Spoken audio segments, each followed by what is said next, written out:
श्री शिवाय नमस्तुभ्यम दोस्तों, जैसा कि आप सब जानते हो 2 जनवरी 2024 को है शुक्रवार का दिन और शुक्रवार के दिन पड़ रही है अष्टमी तिथि, जो कि इस दिन को बहुत ही खास एंड विशेष बनाती है। पूज्य गुरुजी प्रदीप मिश्रा जी ने कुछ विशेष उपाय बताए हैं जो आपको शुक्रवार की अष्टमी तिथि के दिन करना है। दोस्तों, इस वीडियो में आपको 3 से 4 उपाय बताए जाएंगे। इस वीडियो में आपको एक अचूक उपाय बताया जाएगा 2 दीपक वाला। यदि आप इस उपाय को करते हो तो आपकी जो भी मनोकामना होगी वो अवश्य ही पूर्ण होगी। तो पूज्य गुरु जी की कथा को सुनकर उपायों को अच्छे से समझाने का प्रयास करेंगे। तो आइए जानते हैं दोस्तों, पहला उपाय कैसे करना है। यदि आपके घर में धन की बहुत ज़्यादा कमी है, आर्थिक तंगी से बहुत ज़्यादा परेशान हो, या आप एक पैसा कमाते हो सारा पैसा जो है आपका बीमारियों में खर्च हो जाता है, तो आपके साथ भी ऐसा हो रहा है, तो दोस्तों इस उपाय को जरूर कीजिए। ये 2 दीपक वाला उपाय है, ये आपकी मनोकामना को पूर्ण करेगा, साथ ही आपके जीवन में जो भी समस्याएं चल रही हैं उनको दूर करेगा। इस उपाय को करने के लिए आपको 2 दीपक तैयार करने हैं। 2 दीपक चाहे आप मिट्टी के ले लो चाहे आटे के। ये दीपक आपको गोल बाती के घी के आपको तैयार कर लेने।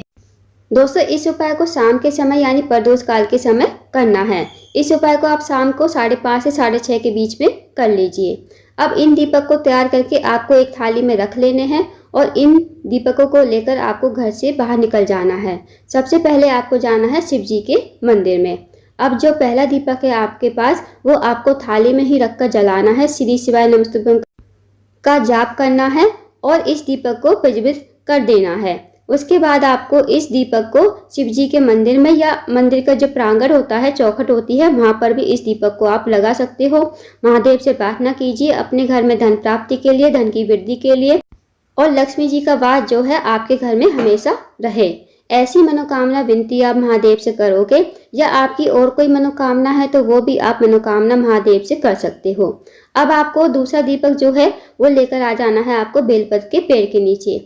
अब दोस्तों, बेलपत्र का पेड़ जो है बड़ा होना चाहिए, इस बात का ध्यान रखें। अब बेलपत्र के पेड़ के नीचे पहुंचकर आपको ये दूसरा दीपक आपको थाली में ही रखकर जलाना है और थाली में से उठाकर इसे बेलपत्र की जड़ में रख देना है। श्री शिवाय नमस्तुभ्यम का जाप करते हुए इस दीपक को आपको बेलपत्र की जड़ में रख देना है। उसके बाद वही मनोकामना मांगनी है जो आपने शिव जी की चौखट पर या मंदिर की चौखट पर मांगी थी। आपको एक ही मनोकामना मांगनी है। उसके बाद आपको प्रणाम करके विनती करके आपको अपने घर पर आ जाना है। तो दोस्तों, इस विशेष उपाय को करके देखिए, बहुत ही अचूक एवं विशेष उपाय है। शुक्रवार की अष्टमी के दिन करने वाला इस उपाय को करके देखिएगा। अब जानते हैं दोस्तों अगले उपाय के बारे में। ये वाला उपाय दोस्तों आप सोमवार के दिन भी कर सकते हो, नहीं तो जब भी अष्टमी तिथि आए, जिस भी दिन की अष्टमी तिथि आए ना, उस दिन भी आप ये उपाय कर सकते हो।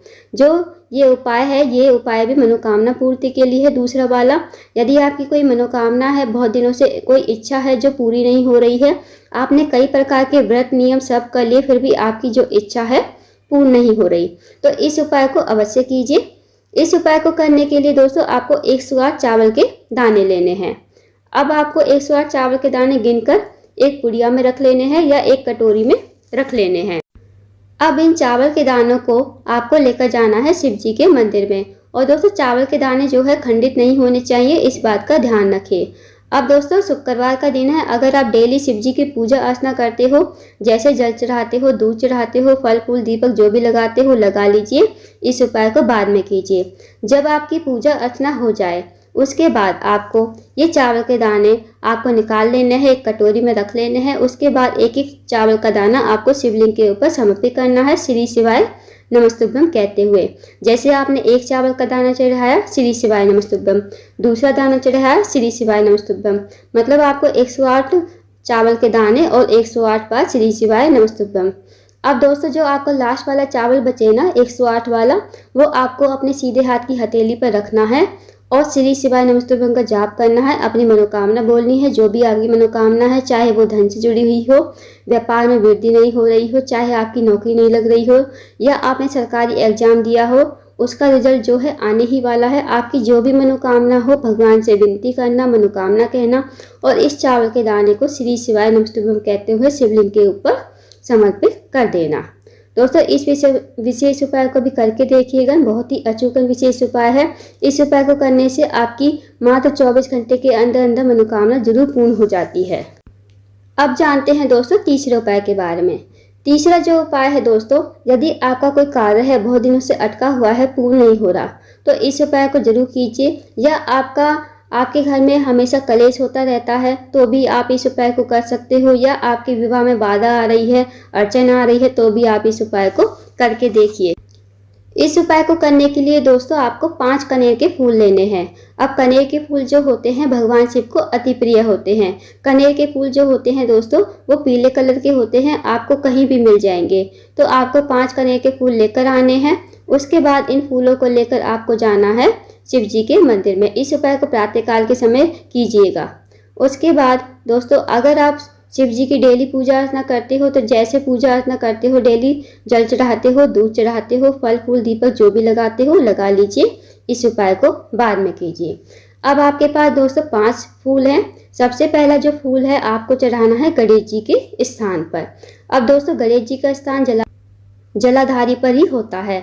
ये सब तो आपको पता होगा कि शिव जी का पूरा परिवार जो है जलाधारी पर ही विराजमान होता है। तो जब हम शिव जी पर जल समर्पित करते हैं जलाधारी से, जहाँ से जल नीचे बहकर गिरता है, तो जो जलाधारी का सीधा हिस्सा होगा ना, वहाँ पर गणेश जी का स्थान होता है। तो वहाँ पर आप पहला फूल जो है श्री शिवाय नमस्तुभ्यं कहते हुए समर्पित कर दोगे। उसके बाद जो दूसरा फूल है वो आपको कार्तिकेय जी के स्थान पर, अब जहाँ गणेश जी का स्थान होता है उसी के लेफ्ट साइड में कार्तिकेय जी का स्थान होता है, तो वहाँ पर आप जो है दूसरा फूल श्री शिवाय नमस्तुभ्यं कहते हुए समर्पित कर दो। अब जो दोस्तों तीसरा जो फूल है वो आपको माता अशोक सुंदरी के स्थान पर समर्पित करना है। अब दोस्तों माता अशोक सुंदरी का स्थान जब हम शिव जी पर जल समर्पित करते हैं, जहाँ से जल नीचे बहकर गिरता है जलाधारी पर ही मोटी सी लाइन बनी होती है नाग देवता की तरह बनी हुई, वही माता अशोक सुंदरी का स्थान होता है। तो वहाँ पर आप तीसरा फूल समर्पित कर दोगे। उसके बाद जो चौथा फूल है वो आपको पार्वती जी के हस्त कमल पर समर्पित करना है।